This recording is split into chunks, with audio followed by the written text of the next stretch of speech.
Hi there Gemini, welcome to Phoenix Tarot TV. I hope you are well and safe. So today we're going to look at your love reading and love interest for the month of December. We're going to use the love reading cards, we're going to use the Grand Lux, and we're going to use the Romance Angels to get some clarification on what's going on with you and the person you're interested into. So please like, subscribe and share my YouTube channel. I'm also on now Instagram, Twitter and Facebook, so feel free to follow me on those platforms, details are below. And keep an eye out because I will be doing a special Christmas promotion on personal readings for you to have those ready for your Christmas time away. So what we'll do first of all is we'll just have a quick look and see if we can get a couple of messages from the True Love reading. Okay, so Archangel Michael, already coming out. Archangel Michael, Gabriel, Angels, Spirits and Guidance. Please give us guidance for Gemini and their love reading for the month of December. Okay. Oh, nice, on the bottom. That just drew me to that, so commitment. So if you're looking for something a bit more deep and meaningful in the month of December, this could be the direction that the relationship's going with you and your significant other. We've also got the distorted feminine, so this is all about understanding yourself. So this could be you or your significant other, it doesn't have to be gender specific, but in terms of the distorted feminine, so this is really coming into your power and understanding yourself, or the feminine side of yourself. So again, for those guys out there, this could be just you understanding the emotional balance and your commitment and desire to what you want from the relationship. Also, you've got your sexual freedom, so this is expressing yourself, obviously understanding who you are in your own power, your own sexuality, if that's applicable to you in this time. So you could be, taking the relationship to the next level, becoming intimate, becoming more passionate with each other, which would be obviously the next phase and evolution of the relationship. Obviously, you just want to make sure that people don't ever feel pressured, everything's open to free will. So in terms of the card readings we're going to do now, we're going to do a Celtic cross and just have a look at what's going on with you and your significant person. We'll get some clarification from the Romance Angels. Let's have a look then just to see what's going on for Gemini for the month of December. Okay, get the first card out. Okay.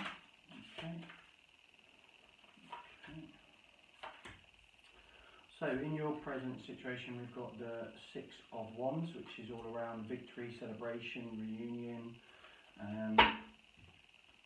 Crossing that, we have the Three of Wands, so lots of fire energy here, which is Leo, Sagittarius and Aries. So if that resonates with you, then obviously take that. So we look like we've got a victory that's coming towards you in terms of the influence. So the Three of Wands is often about travel, success, ships coming in, as you can see from the lovely image there, and the fact that it is crossing over the victory. So if there's been a situation where things haven't necessarily been going according to plan, it looks like that's going to turn around for you in the month of December, which is really good. So then in the recent past, we've actually got the Three of Pentacles. So this is about working hard, trying to get balance, stability. You can see there's an architecture image there. So this could be just in terms of work. It doesn't necessarily have to be your love life. And then at the bottom, in terms of the recent past, we've got the Eight of Cups. So this could be Scorpio, Pisces or Cancer energy. Often when we look at the Eight of Cups, we look at someone walking away, as you can see here. So that doesn't necessarily mean that the relationship's necessarily over. It could be just that some time's been taken out, or with this Three of Wands card, it could be that somebody's had to relocate or move with work. Obviously with times that are stressful at the moment around work, redundancies, COVID, all these kind of implications could be a factor in this. But for me, this feels like there was a bit of a time out. There was some time focusing on yourself, perhaps, with this Earth energy here. So this is Capricorn, Virgo and Taurus. So let's have a look and see what's so we've got Crown in the energy, we've got the Emperor, which is about knowledge, power, can indicate stubbornness. So if you're in a situation where you're perhaps not getting the response that you wanted from your significant person, there may be a bit of stubbornness, a bit of ego in there potentially as well. But I see this as you progressing to a better understanding of yourself, what you want. In terms of this distorted feminine, exactly, if this is you, so to the watcher there that is the divine feminine, this, again, not gender specific, but this could be the growth that you're really coming to terms with who you are, what you want, what you're prepared to accept. Boundaries is coming out to me as well. So it seems like it's a lot of energy around yourself and your personal growth, which is really good. Understanding what you want from a relationship, the commitment. I like the commitment card in this deck because it's the swans and they're supposed to mate for life, which is obviously the solid commitment that we want. Okay, so let's have a look and see what your fears are, what the environmental influences are, what your hopes are, and what the potential outcome might be. Okay, so your fears are perhaps indecision, because we've got the Two of Wands here, some more fire energy. Maybe there's a couple of options for you in terms of the direction you go with the relationship, or possibly there's even another opportunity of two people. Can signal on that as well. I like the graphics in this card because it actually shows a path and the gateway opening between the two options. So it says to me that you're going to, whatever you decide through this enlightenment and ascendancy that you're going through, you're going to make the right decision for you. And as this is your reading, that's probably the best course of action. So whatever feels comfortable for you, trust your instincts, trust your knowledge. Okay, so then we've got the Nine of Wands. So again, more fire energy. So we've got Leo, Sagittarius, and Aries there. So it seems like, for me, in terms of the influences, maybe there's been a little bit of lack of support. I see from this, as you see this guy sort of on his knees, but he's been through a bit of a battle, and maybe whether it's family members, friends, have perhaps not been so supportive with this relationship or this choice that you're considering making, and I feel like it's weighed a bit of a burden on you, but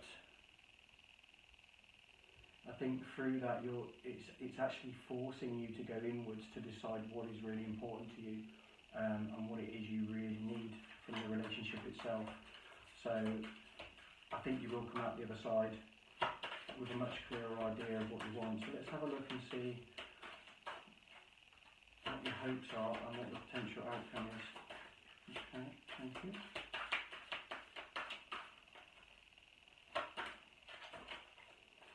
Okay, really good. Okay, so we can see here we've got the Six of Swords, and the Six of Swords is all about movement, and you can see here this lady is being escorted and almost taken ashore to calmer waters, and I see this is what your hopes are. You want this sort of battle, this resistance either from your significant person or the people that are close to you, and you actually want their support in the relationship, and I see that from these people here that in this reading with you, it seems like this is family members giving you support. This could be a sister, this could be a brother, could be parental figures, whatever resonates with you.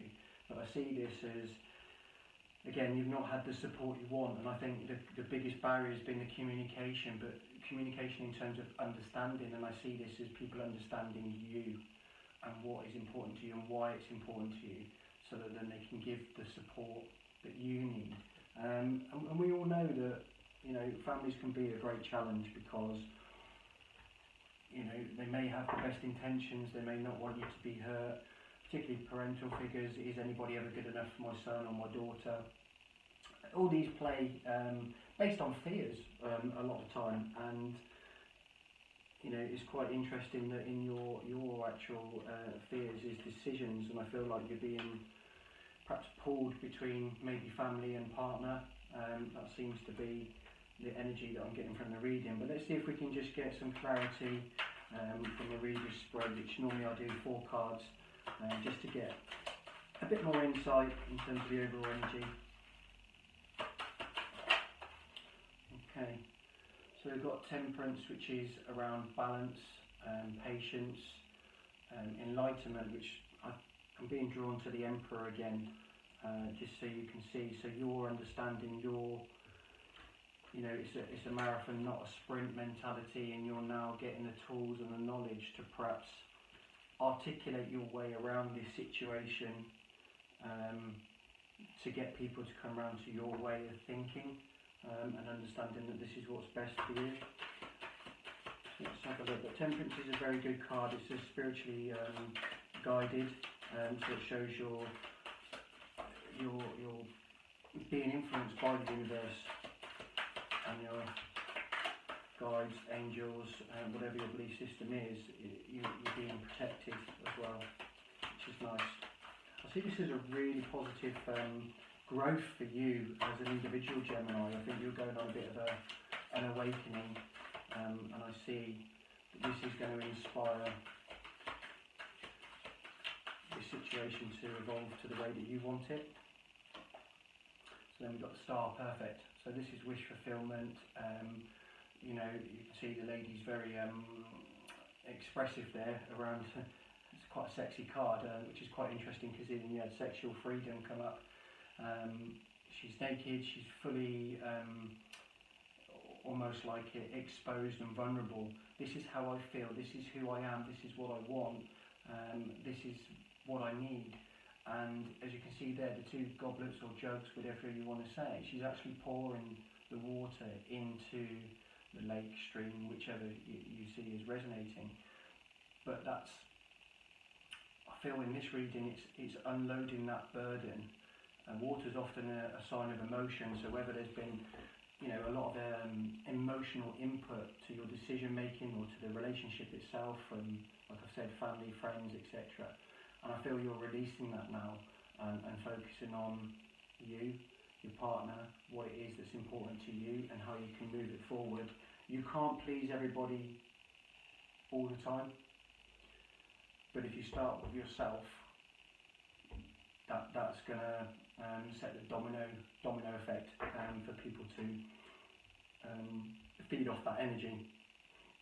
So it doesn't necessarily mean be selfish, it just means, focusing on, if you truly believe in something and you truly believe in your sexuality, you as a divine feminine or as a person, as a human being, and you believe in the connection you've got with this person, then you should go with that. I've also got the 7 of Cups, so a lot of Cups energy, so you may have Scorpio, Pisces, Cancer again. But this one, I really like this one. The 7 of Cups is normally about indecision or fantasies or many options, but I always see this one in the Grand Lux. If you look, there's a beautiful rainbow and there's also a temple, palace, whichever you want to call it. Some people see it as a cathedral for perhaps marriage or whatever. But in the Cups, you've got various different colours, very different tools and power, and there's no set route to get to where you want to, but your focus is on this end goal: happiness, abundance, joy, love, commitment. So with that in mind, try not to focus too much on the how, but focus on the why and what you actually want to achieve, is what's resonating with me on there. So you're focusing on the star, that's the end game, that's what you want, the wish fulfillment. So that's really beautiful. And then perfect. I perfectly expected a card similar, or one of these cards to come out. So you've got the King of Cups, which is really mature, emotional fulfillment, commitment, love, and I think that's where you're aiming for. And I feel that this is actually saying this temple, this rainbow is that mature love. So whether the relationship, for whatever reason, has had some issues and challenges around commitment, flightiness, or perhaps you've even had, like I keep saying, it seems to be resonating with me that family or friends have been saying, no, this person's not too good for you, they're a bit too mature, they're not responsible. I don't think that's necessarily the case. I think that's perception, and that might be based on how they've treated you or behaved in the past, but I think with your ascendancy to the Emperor level, I think that's going to have a knock-on effect to both the conglomerate of people that are involved in the relationship, but also this person that you're passionate about yourself. So stay true to you, stay true to who you are, and almost let the others follow you. So let's get some clarification from the romance angels, just to see if we can get some additional bits of insight for you. Okay, worth waiting for. There we go. So we've already touched on temperance, which is around patience. You've been working hard in the past. You know, there's lots of communication that's going to come. You've been through the battle. So I feel like you're through the worst part of this situation, and actually what's going to come, not just in terms of the relationship, but the connections with everybody in your life is going to come out far stronger. Particularly, I feel like you're a young energy, Gemini, so that doesn't necessarily have to be by age, but it just means, you know, in terms of life itself, you know, you feel quite young at heart, and because you're young at heart, people are kind of judging you, like you can't make your own decisions when you truly can, and I think that's really important. Stay optimistic, absolutely. So stay positive thinking, faith will bring the romance, and express your love, so feel free. So again, this is around your sexuality, freedom, being who you are, being able to express your love. Well, I don't normally look at the bottom on these romance angels, but we've got here healing family issues. So again, I do feel this may have been family interference in this relationship. Not necessarily to the extreme of Romeo and Juliet, but you know, the heart wants what the heart wants. So I'm going to leave it there for you, Gemini, and I hope this resolves in an amicable way. You know, Christmas is around times of forgiveness, healing. Also, I'm a big fan of, you know, the miracle on 34th Street. So, you know, impossible things can happen. So stay optimistic, stay positive in who you are as a person, and please like, share, comment if you like this reading of format, and or if you'd like a personal reading, and I look forward to seeing you next time.